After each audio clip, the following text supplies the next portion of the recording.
মালতী আনন্দে সারা গ্রাম ঘুরে বেড়ায়। হঠাৎই তার সাথে অর্পিতা আর নীলের দেখা হয়ে যায়।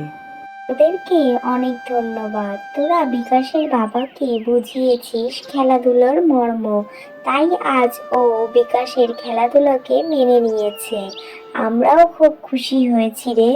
কিমা, তুমিও তো সব সময় সমস্ত বিপদে আপদে আমাদের সাথে আমাদের পাশে ছিলে, আমরা কেন থাকবো না বলো তোমার বিপদে তোমার পাশে? কাকিমা, তুমি এই রকম করে বলো না। তুমিও তো সমস্ত বিপদে আমাদের পাশে থাকো, তখন তো আমরা তোমাকে ধন্যবাদ জানাই না। তাহলে তুমি কেন ধন্যবাদ জানাচ্ছ? সবাই সবার পাশে থাকলে তাহলে আর কোনো সমস্যায় তাদের ঘিরে ফেলতে পারে না কাকিমা। এরপর থেকে মালতী তার স্বামী সন্তানকে নিয়ে সুখে শান্তিতে সংসার করতে লাগলো। আর তার ছেলেও একদিন খেলাধুলা করে মস্ত বড় একজন খেলোয়াড় হলো।